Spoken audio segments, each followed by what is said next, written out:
Hello everybody, welcome back to my channel Reality TV Africa, and I'm back with another review. This time it's Real Housewives of Nairobi season 2 episode 8. Guys, we are already on episode 8. That means we are close to the season finale. If my memory serves me right, we're probably 2 episodes out from finale, unless this season is longer. I'm not sure. Last season we got 10 episodes plus 2 reunion episodes. I don't know what it's looking like, but we haven't had a cast trip yet.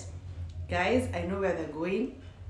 If you want to know, stick it out to the end and I'll tell you where they're going for their cast trip. It looks like they'll have only one cast trip. Usually they do 2, but not they, but other franchises. Last season, did they do 2? I believe they only went to the coast, but I can't remember. You guys remind me in the comments. Anyway, all the same, we kick off the episode with Farrah inviting Reja and all the ladies actually for a gene making class, but only Reja and Dr. C showed up. Dr. C came early, eager to see, feel, touch everything before the event started, and Farrah came a bit late, which I know she's a stickler for time, but she showed up a bit later than her guest. And Reja came in hot, ready to confront Farrah about calling her bipolar. But that quickly was shut down because Dr. C corroborated what Farrah said and said, Farrah said, I didn't call you bipolar. In fact, I defended you because Minis asked if you might be bipolar. Clearly, Reja was hell-bent on coming for Farrah for that, and she had just had to take her word for it because she wasn't there when it was said. But that's what it is with these scenes. You have to kind of take someone's word for it until you watch the episode back, And Reja was like, okay, fine, I'll let it go because, you've explained it and Dr. C has backed you up. Yeah, so they have a really pretty nice time. And that's pretty much it for the event. See just a filler scene of Dr. C and her hubby at home catching up after their vow renewal event, which it's just a filler scene to me. Nothing much was said monumentally in that scene. Next thing we see is Farrah. She's hosting Vera and baby Ice Prince at her home, and they're there catching up. I like the friendship that they're forming. It seems slow but sure, Though Vera did shade Farrah's apartment a bit in the confessionals and said it's a small space, but Farrah's space is tastefully done. I mean, I have to say it's a nice space with a nice forest view. I mean, nature serves everybody right. If you have a view like that, what else would I need? You know what I'm saying? But yeah, they catch up, and Vera is asking Farrah if she's gonna have kids, and Farrah is like, yeah, I'm still thinking about it. I have my frozen eggs. Guys, this frozen eggs storyline, let's just talk about it for a minute. Farrah has been talking about this throughout the season, and for me, I'm like, girl, you are 50. Even Dr. C called her out. She was like, in her confessional, she was like, if the time is to have the babies, is now. You don't have much time. Realistically, being 50 and having a kid, you're already way past your midlife. You know what I'm saying? You want to have enough time with these kids on this earth, regardless of the fact that Farrah is fit. I mean, she takes care of herself. She eats clean. She's gonna probably outlive most people, but she better have her baby. I mean, we've seen other people do it at a later age. Kenya Moore did it. Kenya Moore actually carried her child, and she was not that young. I think she was way past her mid-40s, if my memory serves me right. And Naomi Campbell has done it. In fact, she's had 2, but via surrogate. So Farrah, if the time is now, if you're gonna have those babies, have them now. The scene about Vera leaving them and watching them from another room and Farrah not knowing about it was just a bit like, guys, obviously that was staged. But anyways, it was a cute scene for reality TV, I'll say. Then we see Mine and Zena. They go for archery with Mine's husband Charles and Zena's son. Zena's son looks like her, but I hadn't noticed until I really saw his face. He looks really looks like her. And Zena is a gorgeous woman. Yeah, her husband, her son is cute. He's cute. He's good looking. Yeah, so they have a nice time, and we see Mine and Zena catch up. And Mine is of the opinion that Reja is attention seeking with her theatrics. Well, I can see why she thinks that, because every time Zena comes around, it's something or the other. Either she's crying or throwing stuff, or big reactions. Honestly, when I think about it, I don't know if Reja is cut out for reality TV. She's looking a bit like, I don't know, things are just not working for her. When she's in a scene, she looks vacant, or she wants to leave. She just doesn't look interested in participating, or doesn't show up for events. So I don't know. Honestly, my hunch, I feel like Reja, I don't know if she'll return for season 3, if there's a season 3. But that's just my hunch for now. Let's see how the reunion goes. Let's see. Reunion is what determines everything. That's just my hunch as of now. Yeah, sidebar, Zana's makeup, I don't know, in the confessionals and the outfit, just wasn't doing it for me this episode. It looked cakey and not well blended out. Like the blush was like stuck. There was a stuck disparity with the blush, and yeah, it didn't work for me. I didn't like the bedazzlement of the outfit. It just wasn't looking elegant. And guys, don't get me wrong, Reja is gorgeous. She makes anything look good, but this particular outfit didn't do it for me. Not at all, I'll be honest. Yeah, Zena now, Vera actually hosts Zena for roller skating, and Mine was meant to join them, but we found out Mine was not feeling well and couldn't show up. She was throwing up, she called them. But for me, what stood out in this scene is the fact that Zena and Vera are not that close. Without Mine there's no really conversation that can happen. Like, you could tell they were just, very surfacey, very, there was nothing much going on. They didn't talk about much. They didn't talk about the ladies. They didn't talk about anything. I guess Mine is a connector in this sense, because there was not much that happened in that scene, apart from the fact that Zena invited Vera for her upcoming outdoorsy event, where they do zip lining and different activities. Then we see this scene between Charles and his friend Tiki. We actually met Tiki last season at their home. He had come to visit with them when Charles's father sadly passed away. May he rest in peace. And now we see him again. Apparently he's neighbors with Charles and Mine, and having a boys' time. I like the fact that Charles is getting all these scenes. Like, he seems to be liking this whole reality TV thing. Cute. And and he's telling Tiki about Zena, and he wants to hook him up with Zena and how she's a cool girl. In my mind, I was like, weren't you the one who had a problem with the fact that Zena was invited to your home? Now you're cool with Zena. Okay. And even willing to introduce your best friend with Zena. Sidebar, by the way, there's so much tea on this whole situation. Okay, this is all hearsay, and I got info that Zena and Tiki did start having a thing. They dated, and allegedly Zena needed some loan of some sort, and Tiki tried to get the loan and was not successful. But apparently Tiki comes from a wealthy family, and so I think his dad is the one who eventually got the loan.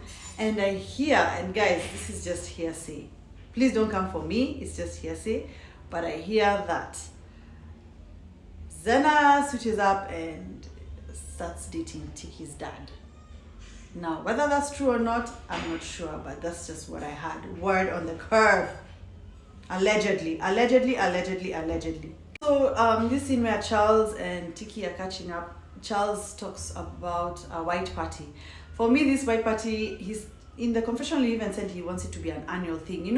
For me, it's giving Kyle and Mauricio's barbecue, all white party barbecue. I think these guys have studied and they've watched some of his shows, and now they're, borrowing from the footprint.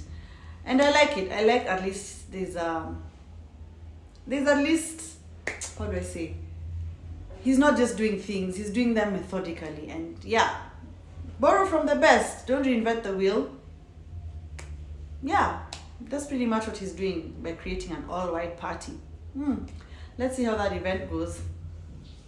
Oh yes, then we see Vera and Mine meeting up. Apparently Regia was meant to join them because Vera wants to bring these two back together.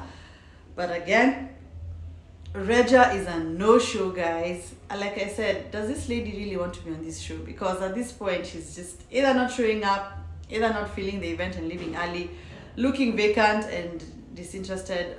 Just, yeah, I don't know what's going on with her. But at the end of the day, Regia doesn't show up. And Mine and Vera just chit-chat about, about Regia, and Mine is, at this point she's like, I'm done with this lady, I'm done with her, I don't want anything to do with her, we are good, we're Gucci, I don't want nothing to do with her. Yeah, sidebar, Mine looks really good. I like her outfit, the pink waistcoat and the pants. She's wearing her pregnancy quite well, she looks good.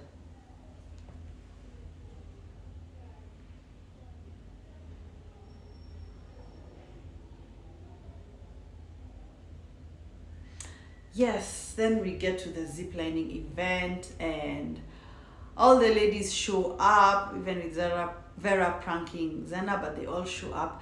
This lady Kat,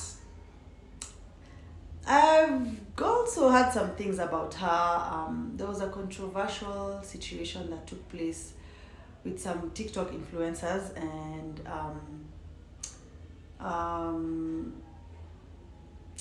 anyways, you know what, I don't know whether I want to get into all that, but this cat lady has also a checkered past. I may get into it maybe in the next review. Let me just get the story right and then come back to you with everything.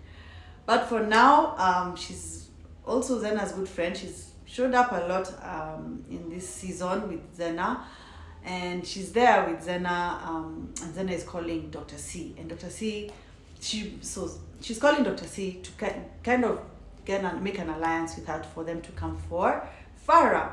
And Dr. C is clearly willing to go along with it and come for Farrah about, the gene making class. And we see Dr. C in her confessionals talk about this being a game for her, and it's a strategy. She didn't say the word strategy, but to me that's what I'm calling it.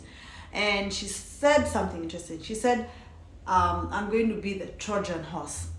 When I looked up that statement, it basically means cloaking yourself and disguising yourself so you can throw off the enemy. Yeah, it was a Greek term that was done during the war, and they would put fake wooden horses to make it look like a real horse to throw off the enemy.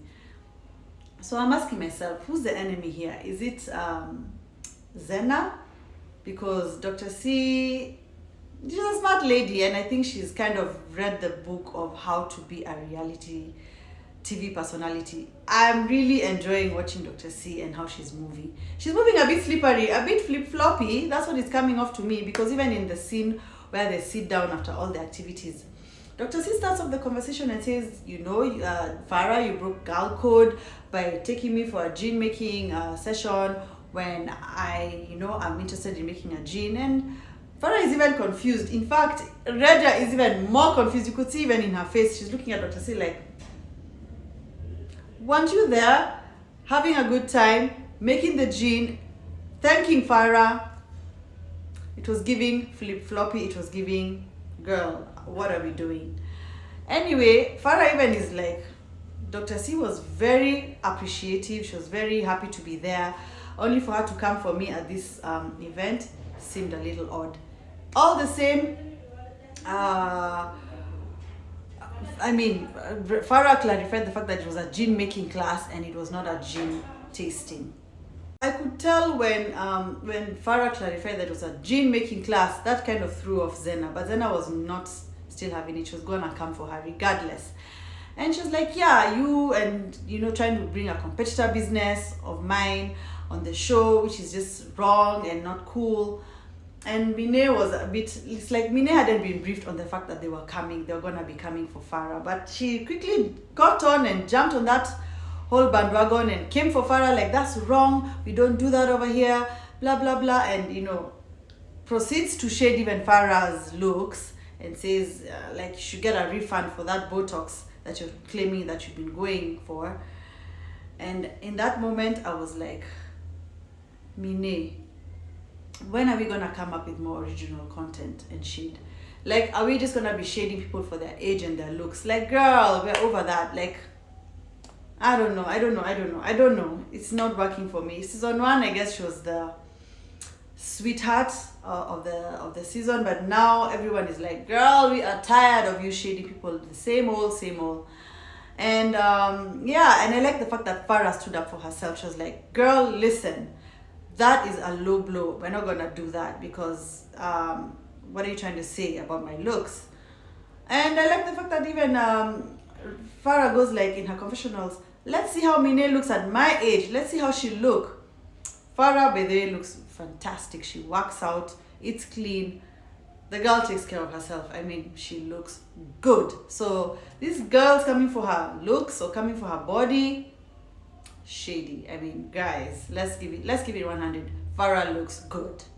And then Doja finally gets her moment to apologize to Mine.